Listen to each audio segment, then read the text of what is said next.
Hello and welcome to this interview as part of the European People's Party campaign for International Women's Day.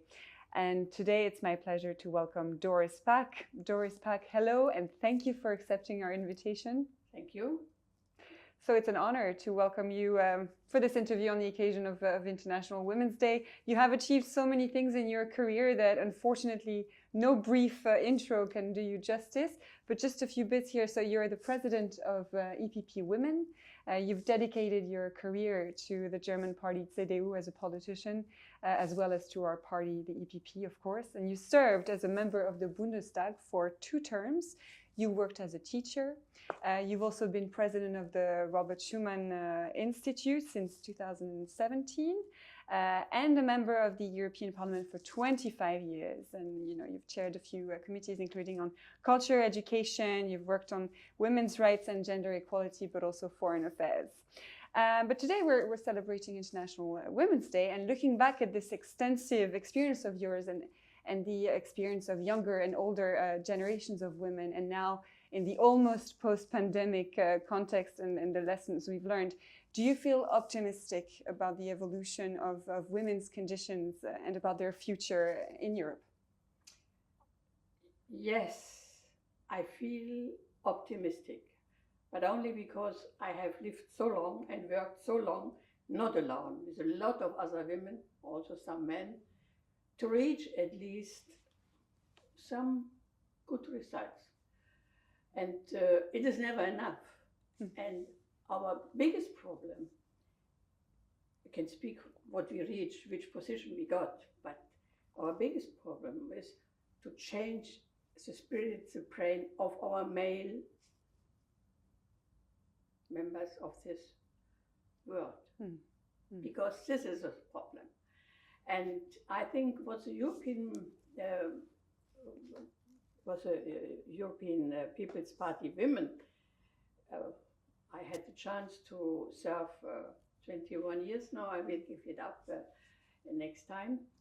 But what we did was trying to sensibilize our colleagues who are coming together in the political assembly, in the different conferences, our colleagues, our male colleagues, to understand what does it mean to exclude half of mankind in a lot of levels, lot of fields in the citizenship. And so I think we have reached a lot, but I think it's never enough. Sometimes we had also the help of quotas, but they cannot solve the things in brain. A mindset. No, we have used all possibilities, and some men helped us. Man had to be, giving up something. And I think, if you ask me, I am a little bit optimistic, but what I'm fearing now is that we have some high positions, but in the middle, we are losing more and more women power. And therefore, I think we should take care of the facts which exist in the situation of our demography. We need female work more than ever. Not only because they are good trained, they have the possibility to work, but it is possible. It is for them often not possible to find a good place to work, because we don't find so much friendly business, friendly family business. Because woman means also mostly family work. Yes, of course. You have to take care of the kids, you have to take care of parents. It means a lot that we find a way for changing the world of business, to get people, women and men, to find time for family and for work.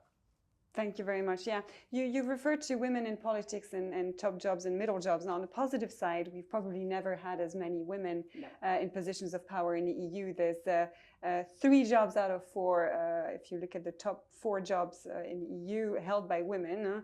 European Commission's President Ursula von der Leyen, the European Central Bank President Christine Lagarde, and the President of the European Parliament, Roberta Metsola. All three actually are members of our political family, the EPP. Now, is that just a coincidence? And also, what would be the most helpful progress to make, in your view, so that political organizations can become more of a lighthouse, sort of a beacon for role models that are female role models? But I think you forgot, ladies, you have to think on our commissioners. We have Maria Gabriel in charge of youth, in charge of culture.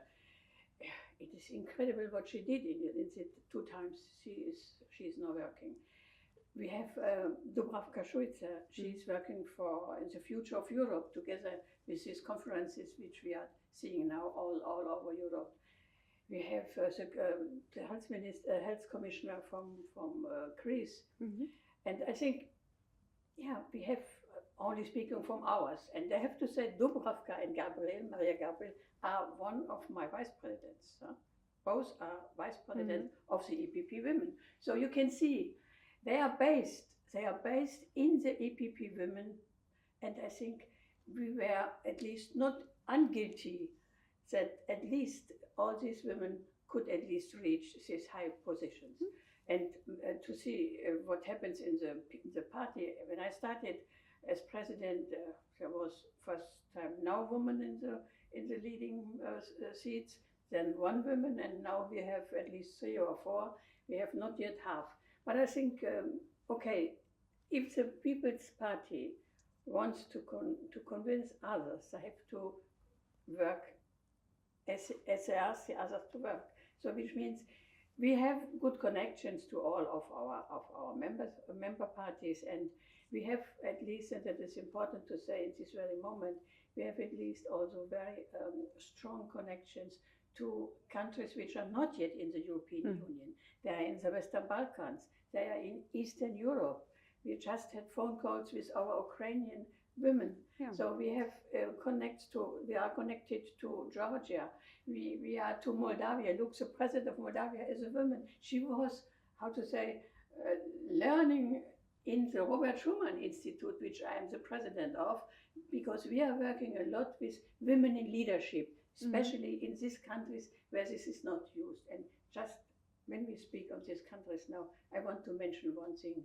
If you look to the news around this crazy dictator Putin, is not any woman. No woman is around. No woman is in decision making. But the women are those who have really been burdened in all the wars, in all the. But at the end, you do not find anyone in the peacemaking situation. I remind you, because I was very much engaged in the Balkans. It was crazy, and it was very, very sad in the Balkans what happened. But then in Dayton, when the peace treaty was done, not any woman was at the table. So I think we should keep this in mind. Perhaps it's also a wake-up call for all of us. Yeah, absolutely. And it's good that you're calling for inclusion, and especially referring to the context today. Now, let's do a bit of a throwback to close very, very quickly. You are still president of EPP Women, which was founded in 1981, and you've presided it for 21 years now. You probably have a lot to do with its success, and you will be stepping down at the next Congress in Dublin in June. I was just wondering, what would be the achievement that you're the most proud of, or perhaps your fondest memory of EPP Women?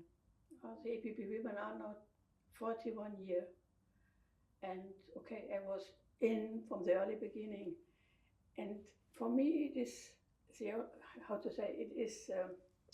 I feel optimistic. I feel a little bit satisfied to see it was a long way, but this engagement of women, of at least 55 organizations, the engagement of women, not in their own career, but in working for the society, working in politics, outside politics, it was so immense that I feel really proud of them. This is what I feel. I am proud of these women. Without them, a president is nothing. So I hope very much that it will continue, and I'm sure that we will have at least good successors, and I will be there anyway. You know, Of course. I'm not leaving. No. Not leaving EPP Women, but I gave up the presidency. I wanted to do it earlier, but sometimes it was difficult to find someone to follow. But now we have managed it, and I feel I'm not sorry.